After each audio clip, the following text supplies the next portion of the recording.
So today we're going to be talking about using database proxies in scaling out Amazon RDS. Although I'm going to be taking a tact of talking about the technology that has gone into the Heimdal proxy, and also kind of discussing how potentially the same type of techniques can be used within code yourself if you wanted to try to roll your own proxy, or to understand how Heimdal does what it does so that you don't have to, saving you time and effort.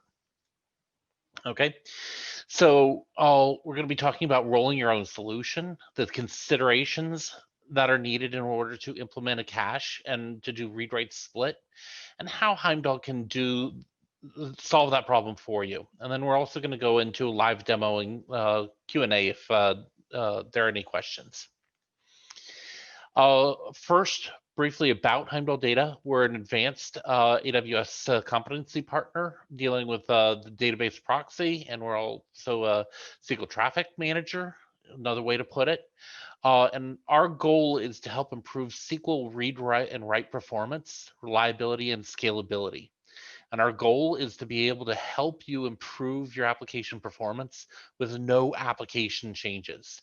You basically just change your application from pointing to the database to pointing at Heimdal, and we add all the functionality via the configuration and rules that you do within Heimdal. Now, the two target features that we're going to be talking about today are caching and read-write split. Obviously, most of you are probably aware of what a cache is, and basically it's just a high-speed storage layer that allows us to cache the result set out of the database.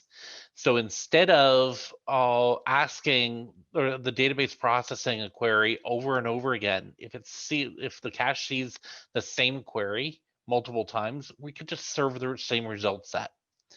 But there are a lot of gotchas in implementing that, most notably invalidation. Read-write split is also another interesting topic. It seems very easy to do. Obviously, if you're going to be doing a read, you just read from the read database. If you're going to read or if you need to do a write, you write to the writable node within your database cluster. But there are a lot of subtleties, including in when the last write was written to, and how does that impact where your read should be done. And we'll get into that in a few moments. But both together provide for database scale out functionality. You could do it in your own application, as we said, or you can simply use Heimdal. Okay, now the first question when you're dealing with caching and such is, should you roll your own cache? It seems very easy. You create a cache key based on the query, including all the parameters. You ask the database the query, you get the result set back, and then you serialize the result set so that you can store it in your cache. And then on later requests, you simply ask the cache whether or not the key already exists. If so, you pull it out and deliver it, right? Okay, but once you get past that, you need to start answering a lot of other questions. When is the cache invalidated? So if you do a write against the table, are you going to be pulling the wrong data once that write has occurred? Okay, are you adding latency when you have a cache miss? Because asking a cache whether or not it has an object, in particular when it's, say, an external device, adds a round trip time over the network that you didn't have before. And if your cache hit rate isn't good enough, then you're actually going to make things worse, not better. Are you over caching? Okay, and this is a key in understanding how to get the most out of a cache. If you say have an 8 GB cache and you try to cache an 8 GB result set, obviously you're going to flush everything else out of the cache just to fit it in there, and you may not want that object in the cache. So you have to optimize what you put into the cache as well. And then there's the ever-present security context. And everybody has to pay attention to that. If you have multiple users accessing the database and you cache an object for one user, the question is, does the other user have right to access the data? If you pull from the cache, you may be allowing a user to see data that they're not actually allowed to see. And then finally, if you're adding a cache layer into your own code, it just adds complexity and it can be difficult to debug. What happens if data isn't invalidated properly? How does that get exposed? What problems does that cause? How do you debug the invalidation? So before trying to implement anything on your own, you should ask the question, can we just have someone else do it? And that's where Heimdal can come into play. But let's talk about how Heimdal answers these questions. The first part is invalidation, okay? And cache invalidation is considered one of the hardest tasks in computer science, okay? So if you don't have to do it yourself, that's a great burden off of you. But what is the invalidation? Okay, and it's the removing of cached objects as a result of changing data underneath the cache that would otherwise have changed the result set if you asked the underlying data set again. Okay, now the way that Heimdal handles this is first we have to classify the content uh, into groupings. And we do that by using the database tables involved in a query. So if you have a join between two tables, we know that those two tables are involved in the query. And the net result of that is that if you write to either of those two tables after you have stored a cached object, then we should be able to invalidate that cached object. So the next part is that we use a timestamp on the table. Okay, and we keep track of the timestamp on each table that is being accessed within the database. And then when we pull an object from the cache, we compare the timestamp that it was generated on compared with the tables that are involved in the query. And if the object was created before the last write timestamp for a table, then we know to throw that object out and to repopulate it from the database. Now, the reason why we use the timestamp this way, we don't just actually say if we write on a table, we're going to delete the objects out of the cache, is to avoid walking the cache. You never want to actually write code that checks every object in the cache and sees whether or not it should be invalidated or not.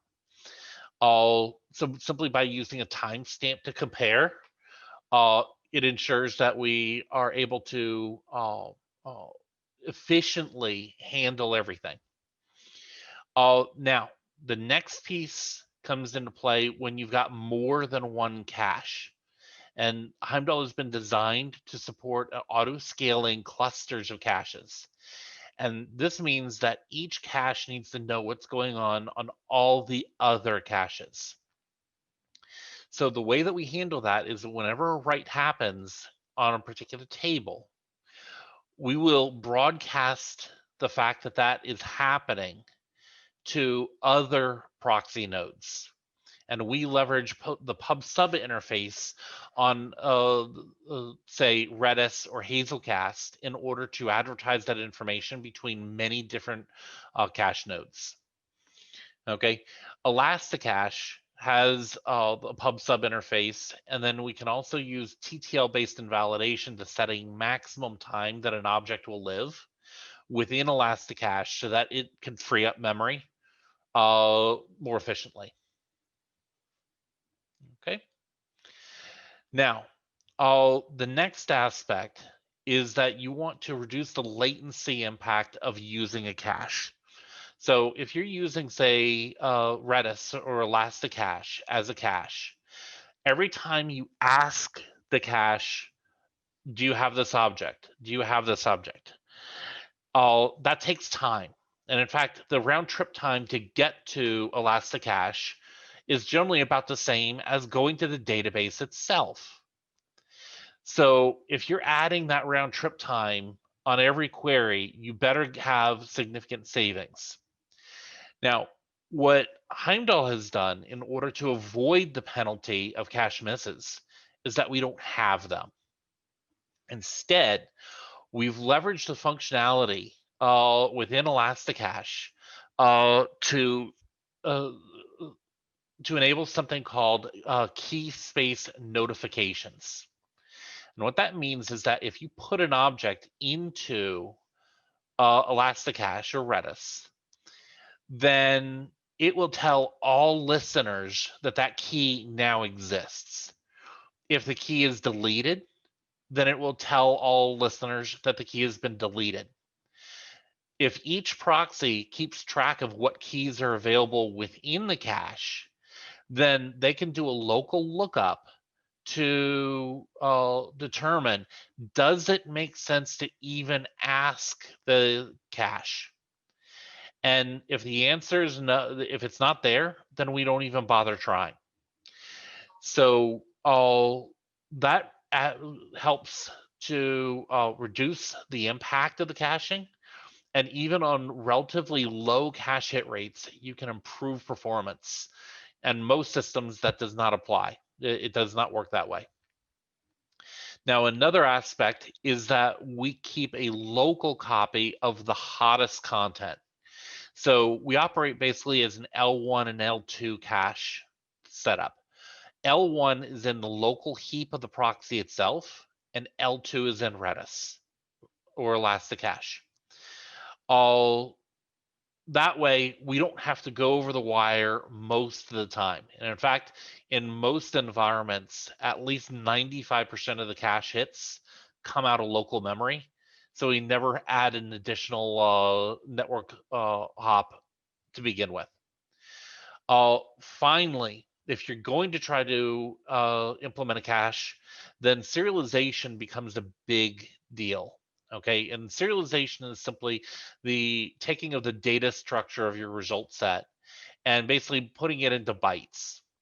Heimdal stores the result set in a way that is appropriate to simply put on the wire using the Heimdal or using the database protocol itself.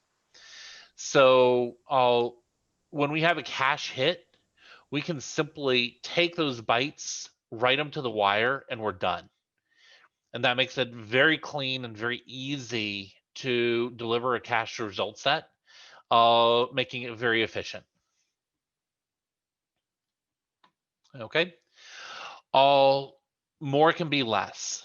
Just because you can cache an object doesn't mean that you necessarily should. Okay. All over caching in particular of large results can have a detrimental impact on your overall cache hit rate, and it can result in more round trips than you would want. It's about purging the objects that are useful. That will save the most time. So if you do want to implement your own cache, then you should be limiting the size of the objects. You should track the cache benefit based on invalidation category. For example, if reads against a particular table don't generate any cache hits for whatever reason, then you shouldn't bother caching queries that include that table. This may be as a result of the table containing timestamps, and the queries that are used contain timestamps where you're doing comparisons of greater than or less than, so you never have an exact match and they're constantly changing, etc. So also you would want to track invalidation frequency. If you're invalidating too often, then you shouldn't be caching results against that table. One of the things that Heimdal does is when we have a write against the table, we don't actually send to all the other proxy nodes that a write has been done. every row every time an invalidation happens. Instead, what we are advertising is actually an invalidation window. And what that means is that one proxy will tell all the other proxies, hey, I'm writing to this table, and for the next 2 seconds, consider it non-cacheable. And what that means is that it doesn't have to, for the next 2 seconds, keep telling everybody, hey, yep, another one happened, another write happened, another write happened. It just says, I already told everybody that's good enough. And if after 1 second another write happens, then we simply refresh the invalidation window for yet another 2 seconds. So it becomes a sliding window that ensures that you don't have you don't have to do lots of chatter to keep the invalidation going for tables that are written often. Okay. Then with the security, are you bypassing your database security by caching? So within Heimdal, when we generate our cache key, all the points that can dictate the variability and the security of a result set get added into the cache key. It's not just the query pattern that is part of the cache key, but it is the user that actually has connected through. It is the database catalog or database instance name that is used, because you could have the same query, say in a SaaS provider where you're doing multi-tenancy. Every customer has a different database ID, but they have the same table names and the same queries going. You need to ensure that by catalog, your cache is kept unique. We actually also encode things like the character set that was requested for the query result set. If there are row limits that were specified at the API level that dictate how many rows should be returned, we actually include that as part of the cache key, because you can say, give me 10 rows, do a query, then tell the database return 20 rows from every query, and then do the same query again. And those are two different unique result sets. So you need to make sure that your cache key is handled completely. And any variability from a security side or not needs to be accounted for. Uh, and then depending on how you're handling the result, you may need to encrypt, if you're sending over the wire, the cached result set as well. Say if you're sending over to Redis, you need to make sure that the data is, you can't sniff the data along the wire as well. Beware of serialization vulnerabilities if need be. You can also ensure that you leverage the cache engine's security capabilities, TLS support, on-disk encryption. Redis by default does not require a password. It's highly recommended that you do password security on your Redis instance, however. Okay, now we've talked primarily about caching, but let's now talk about ReadWrite Split. And it is deceptively simple. Just take the queries. If they're to read, you assume that you can send it to the read server. But is it really that simple? One aspect of database behavior that most users don't really pay attention to is replication lag. Just because you have written something on a master node in a cluster does not mean that you can read that same data from the reader. There's generally a delay or the replication lag between the two nodes. In the case of SQL Server, for example, it's often as much as 1 second. So if you write to a table and immediately try to read from the reader, you're going to get the wrong data. Okay. Heimdal actually keeps track of the replication lag between the writer and the reader by writing to a table a timestamp and then reading from that table on the reader node what the most recent timestamp is that is observed on that reader. By doing that, we're able to compute how long it takes between the writer and the reader for replication to happen. And that allows us to make intelligent decisions based on whether we should use a reader node to pull the data or just from the writer. Now, the interesting part of this is that when you start looking at this, read-write split becomes, it starts looking very much like caching, okay?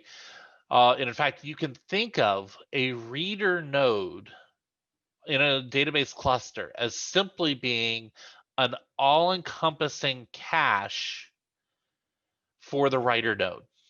It has every possible query result because, well, it'll just generate the result. But if you write against the writer, that cache may for a short period of time be inconsistent with the writer. Now, we have invalidation messages, which we talked about earlier, all that are based on the timestamp of the last time a table was written to within for a cache engine. Heimdal is able to use those same invalidation messages to determine when the last write happened against a write database, a writer node, and I can use that same information to decide, is it safe to read from the reader? Based on computing the replication lag plus the last write time, you can make an intelligent result. So I'll ReadWrite Split for Heimdal naturally evolved from the cache layer because we already had that information. And in fact, you cannot effectively do ReadWrite Split unless you actually have the ability to do caching as well. Okay, because they fundamentally use the same information. Actually, I should have gone on to this slide to kind of cover all this, but the replication lag can be estimated, okay? And then we use the cache invalidation on the writes to track that last write time, okay? But overall, the reality is you cannot just naively split reads and split writes without having this information, okay? Which is why most applications do not do it on their own. Okay, now read-write split and caching obviously are quite complicated. Heimdal gives you the capability of doing all that along with a bunch of other pieces of functionality.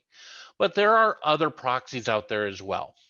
Amazon has their own caching or their own proxy for MySQL and Postgres.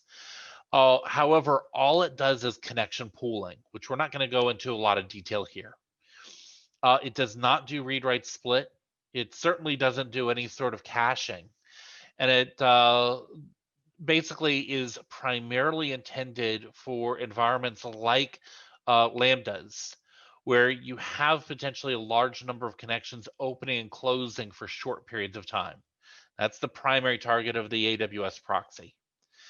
PG Bouncer is another proxy, but it's only for Postgres. It can do connection pooling and it can do a limited set of read-write split.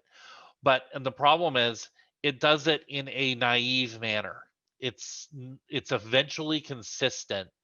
So if you do a read after write, you can get the wrong result if you're using the read-write split function of PG Bouncer. Likewise, Proxy SQL, which is for MySQL, can do connection pooling and read-write split as well. But again, it does not do table level last write comparisons. So it's naively doing the read-write split and can deliver stale results. Heimdal is the only proxy that's available that does connection pooling and intelligent read-write splitting, and then also does the caching with intelligent cache invalidation. We're also database vendor neutral. So any variety of the AWS databases in RDS, we can support. And on top of that, we can support environments like Redshift as well.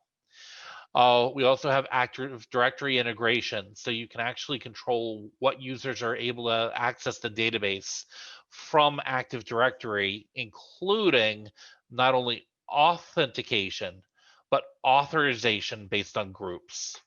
And that's another unique feature. Now, how does Heimdal get deployed into an environment?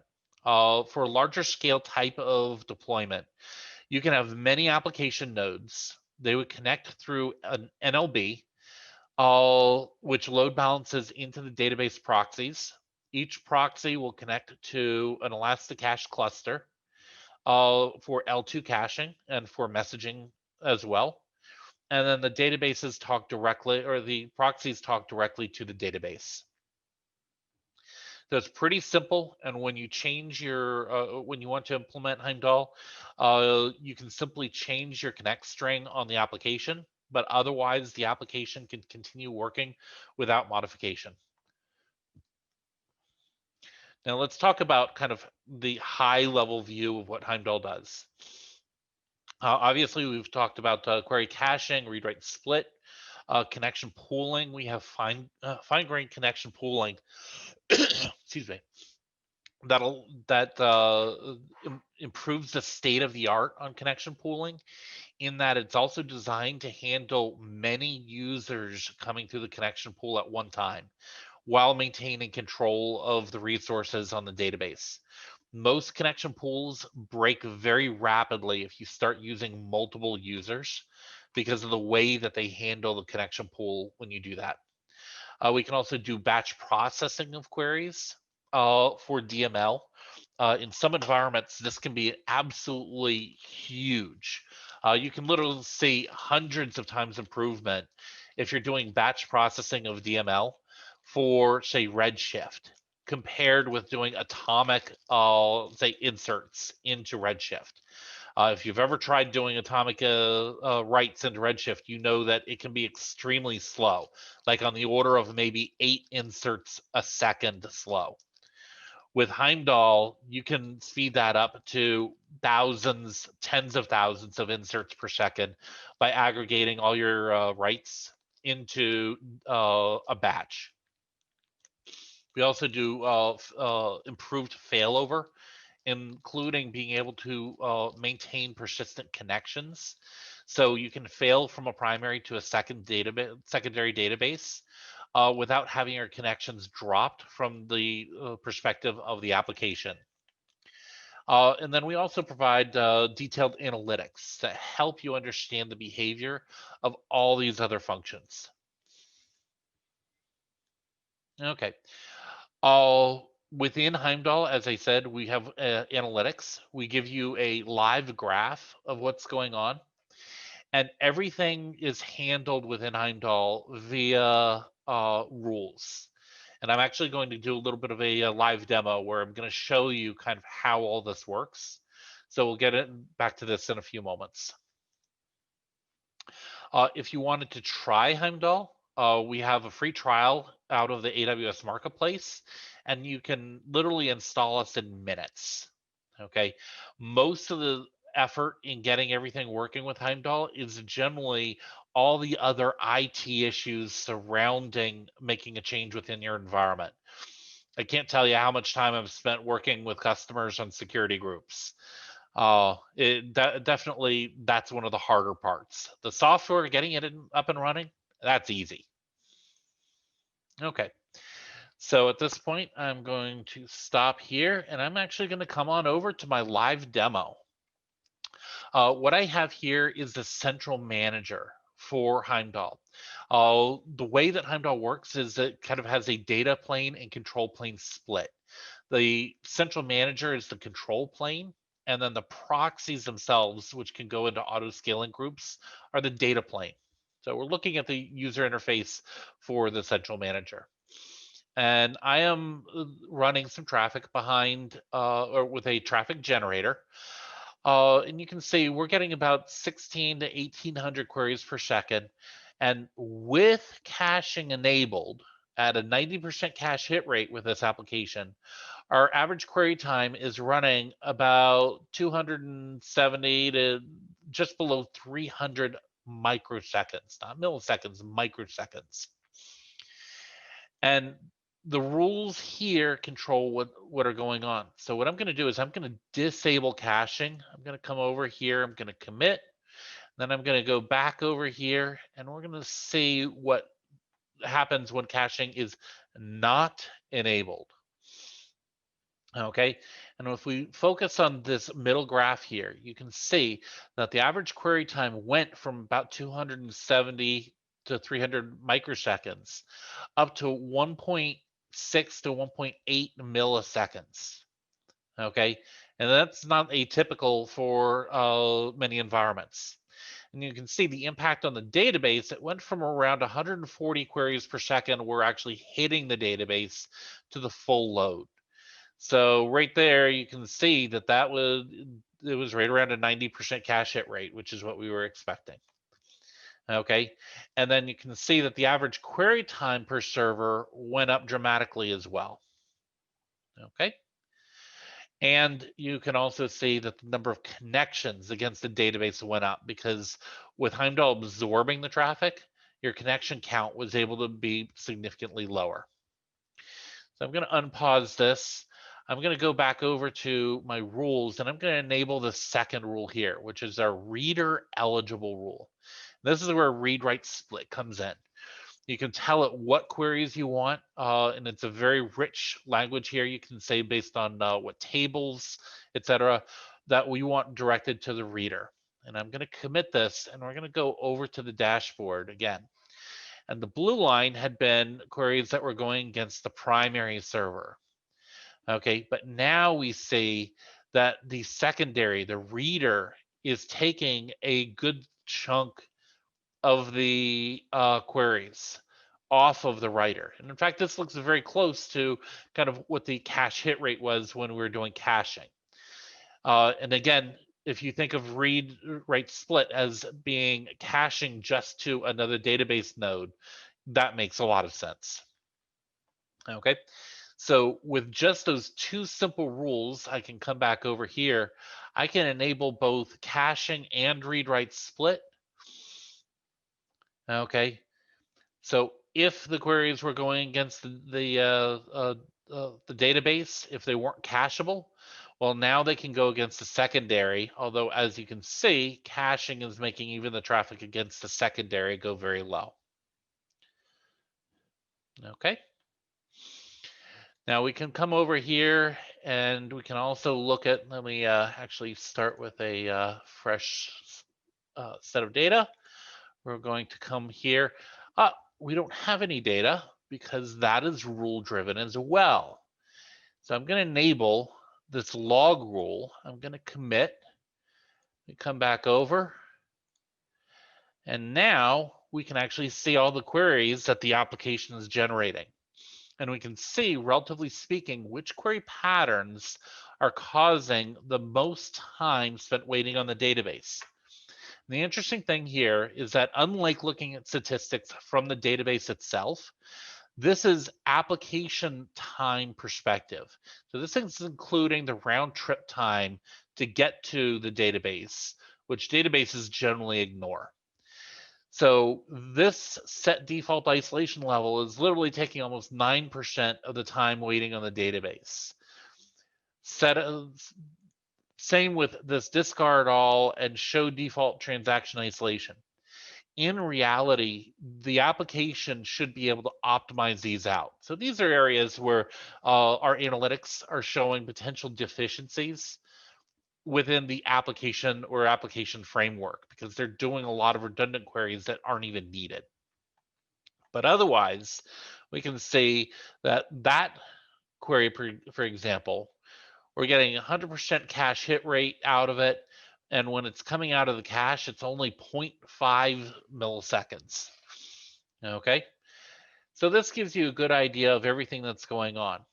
Another interesting capability we have is extract plan. And I'm going to turn that on. And then we can come back over to our analytics. I'm going to analyze this again. And let's see here. We've got this query, select that name. Okay. What we find here now is that we have gotten a query execution plan pulled out for that particular query. This allows you to kind of proactively keep track of what's happening. So if there is a performance problem, this query plan will help you identify why. And let me go back. Okay. So Heimdal is very rule driven, and you can change these rules on the fly without restarting any components. We even have the ability to retry on particular types of errors, etc. So you can see that there's quite a few capabilities that you can drive just by the rules. Everything is documented. So if you want to understand what all the rules are and what the rule details, what the parameters are, what they do, it's all nice right here in our online documentation. We even have things like CloudFormation templates that can be used in order to auto deploy proxies for auto scaling groups. So we try to make it as friendly to use and easy to use as possible. Okay. And at this point, I am done with my demo. If you're interested in joining us, our face-to-face link, that should be within the Slack channel. But otherwise, you can meet us there for any direct face-to-face Q&A. Eric, thank you. Thank you. There's a couple of questions, if I may read them to you. Great. Okay, just give me one quick second. So in caching, how do you accomplish update/write speed imbalance between requests of data from cache and writing data to cache memory from the database tables? Okay. And the second part is, and are the cache keys stored as a metadata? If yes, where? If no, who takes care of that? Okay. With invalidation, as I discussed earlier, an invalidation event is literally just updating a timestamp against a table. When we retrieve the object from the cache, we then check against the timestamp. And if it's older than the timestamp, then we throw out the cache object and we pull the data from the database. We do not actually write data to the cache as a result of a write against the database. So you cannot think of our cache as being composed of rows of the table. It is literally simply results. Okay. And then the keys themselves for the cache are they're generated programmatically as needed.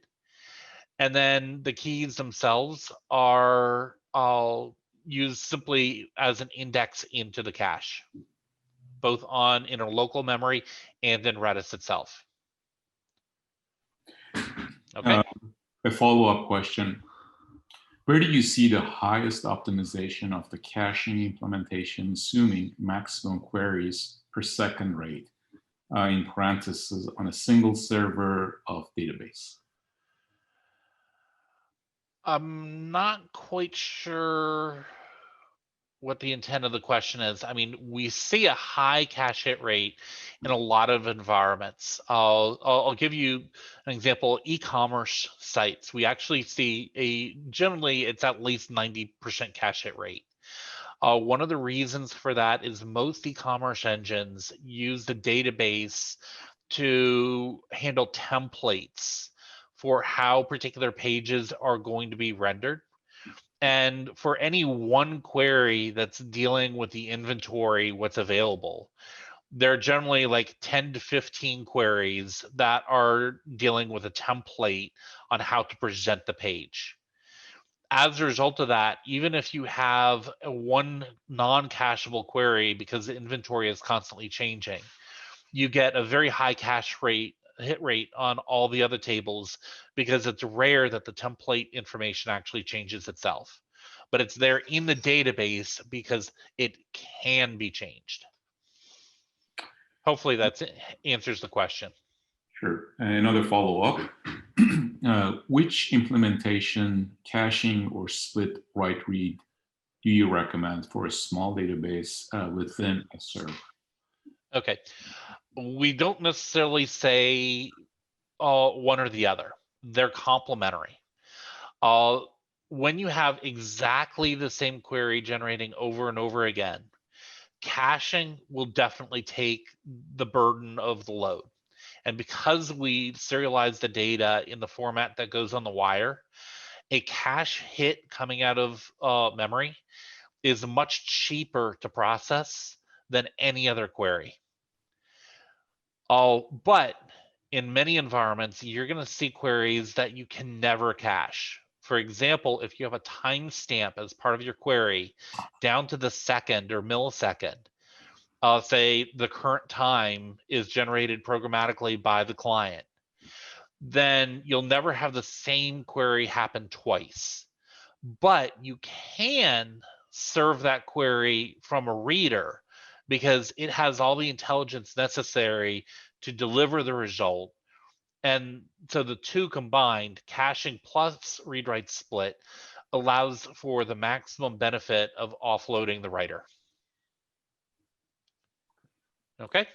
Great. Eric, it would be good if you post your coordinates so folks can reach out to you. Seems like there's interest, a lot of interest in your topic, and it'd be great if you share your information with the participants. With that, I'd like to thank you. I know it's late for you.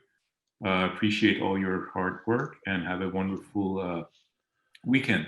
And thank you, everyone. So just one moment. There's our website, www.heimdaldata.com. And again, if you can join us, we'll be doing face-to-face question and answer via Jitsi in just a moment. Great. Thank you so much. Have a wonderful day. Okay. Thank you, Al.